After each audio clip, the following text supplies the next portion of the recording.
আসসালামু আলাইকুম। গার্মেন্টস শ্রমিক এবং মালিকদের জন্য মহা সুখবর হতে যাচ্ছে। পুরনো ক্রেতারা ফিরছে, নতুনরাও নিচ্ছে খোঁজ। কেননা অনেক দিন ধরে গার্মেন্টসে পোশাক কারখানায় কাজের অনেক সংকট। কেননা 8 ঘন্টায় কেউ ডিউটি করাতে পারতেছেন না, আবার ওভারটাইম। তাদের জন্য গুরুত্বপূর্ণ নিউজ হতে যাচ্ছে গার্মেন্টস শ্রমিক এবং মালিকদের জন্য। একটি পোশাক কারখানার দৃশ্য দেখতে পারতেছে আপনারা। সম্পূর্ণ ভিডিওটি অবশ্যই দেখবেন, তার আগে আমাদের চ্যানেলটি সাবস্ক্রাইব করে পাশে থাকা বেল বাটনটি অন করে রাখবেন।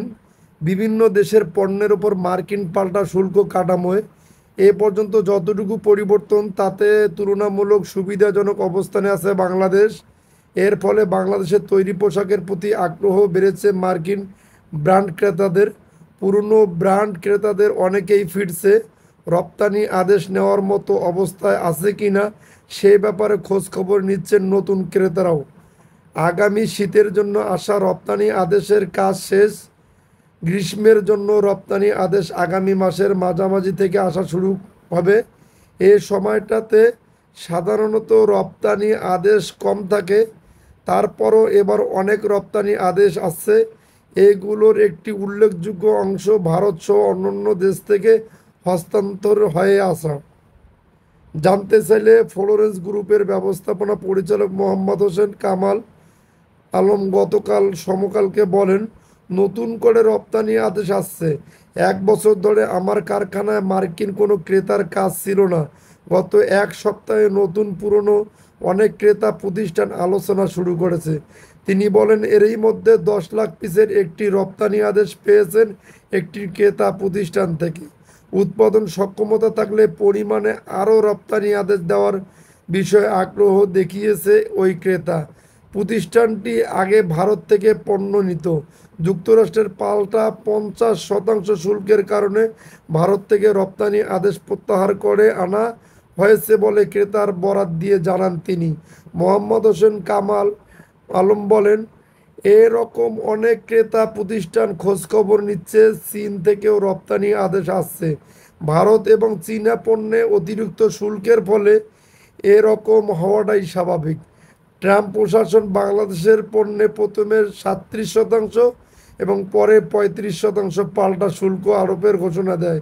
এরপর যুক্তরাষ্ট্রের অনেক ক্রেতা প্রতিষ্ঠান বাংলাদেশের বিভিন্ন তৈরি পোশাক কারখানায় রপ্তানি আদেশ স্থগিত, বাতিল কিংবা পণ্যের পরিমাণ কমিয়ে দেয়। সরকারের সঙ্গে দফায় দফায় আলোচনা এবং বাণিজ্য ঘাটতি কমিয়ে আনা সহ বিভিন্ন শর্তে শেষ পর্যন্ত শুল্ক 20% নেমে এসেছে। যুক্তরাষ্ট্রে পোশাক রপ্তানিতে বাংলাদেশের প্রধান প্রতিযোগী দেশগুলোর মধ্যে ভারতের পণ্য 50% পাল্টা শুল্ক আরোপ করেছে ট্রাম্প প্রশাসন। ভিয়েতনামের পণ্যে এটি বাংলাদেশের মতোই 20%। রপ্তানিতে বড় ব্যবধানে এগিয়ে থাকা চীন পণ্যের পণ্যের হার 75%-এর মতো। যুক্তরাষ্ট্রের লাস ভেগাসে বিশ্বের সর্ববৃহৎ টেক্সটাইল প্রদর্শনী শুরু হয়েছে সোমবার। সেখানে নিজস্ব পণ্য প্রদর্শন করেছে নারায়ণগঞ্জ ভিত্তিক প্যাসিফিক সোয়েডার্স।